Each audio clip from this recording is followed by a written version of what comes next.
Perkenalkan, nama saya Arliati Berginting. Saya adalah seorang guru bahasa Indonesia di SMP Negeri 1 3 Binanga. Di sini saya membuat aksi nyata tentang mengapa kurikulum perlu berubah. Kurikulum adalah sebagai pedoman atau acuan dalam pelaksanaan pembelajaran yang sesuai. Kurikulum Merdeka Belajar adalah suatu kurikulum pembelajaran yang mengacu pada pendekatan bakat dan minat.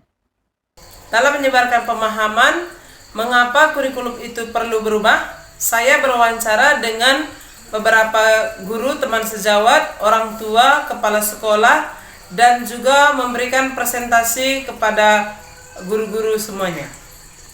Ya, perkenalkan, nama saya Miriam Mahdalena Buru Sembiring. Saya mengajar di SMP 1 3 Binanga. Mengapa kurikulum itu perlu berubah? Karena kurikulum itu perlu berubah untuk perkembangan zaman. Jadi dengan perkembangan zaman, maka siswa-siswa kita pun harus semakin aktif. Jadi melalui kurikulum merdeka, siswa akan lebih merdeka untuk belajar secara menyenangkan dan aktif, sehingga itu akan membentuk visioner mereka yang berguna di masa depan.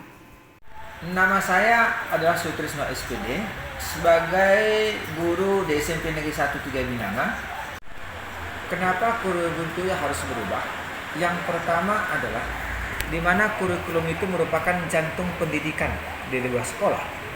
Yang kedua, bahwa kurikulum itu harus beradaptasi dengan pertama, perkembangan anak-anak didik di setiap era dan zaman. Yang kedua, mengikuti kebutuhan perkembangan teknologi yang berkembang di tengah-tengah masyarakat. Kemudian yang ketiga adalah perkembangan status sosial masyarakat, di mana masyarakat itu setiap era dan daerah perkembangan sosialnya akan berbeda-beda. Demikian. Kurikulum harus diubah menurut saya karena sekarang ini saya melihat teknologi sudah semakin canggih. Kalau saya melihat pendidikan saya waktu saya masih sekolah, sudah sangat jauh kalau kita melihat perkembangannya di zaman sekarang. Jadi menurut saya kalau alasan itu sungguh bagus sekali. Selamat malam, perkenalkan, nama saya Penmasa Ginting, Kepala SMP Negeri 1 3 Binanga. Ada 4 alasan perubahan kurikulum. Yang pertama, karena kurikulum adalah acuan atau pedoman dalam pembelajaran. Yang kedua, kurikulum harus menjadikan murid sebagai titik fokus. Yang ketiga, kurikulum tidak boleh statis agar ia dapat menjawab kebutuhan saat ini dan nanti. Dan alasan yang keempat adalah perubahan kurikulum merupakan sesuatu yang lumrah dan harus guna menyesuaikan diri dengan perkembangan zaman dan keadaan. Demikian menurut saya alasan perubahan kurikulum. Terima kasih, selamat malam. Selamat pagi Bapak Ibu semuanya.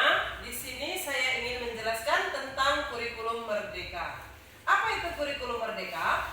Kurikulum merdeka merupakan suatu kurikulum pembelajaran yang mengacu pada pendekatan bakat dan minat. Nah, selanjutnya Bapak Ibu, mengapa kurikulum perlu berubah? Satu, agar relevan dengan perkembangan zaman. Nah, yang kedua, agar dapat memenuhi kebutuhan belajar siswa. Yang ketiga, agar dapat menyiapkan generasi masa depan yang visioner. Terima kasih.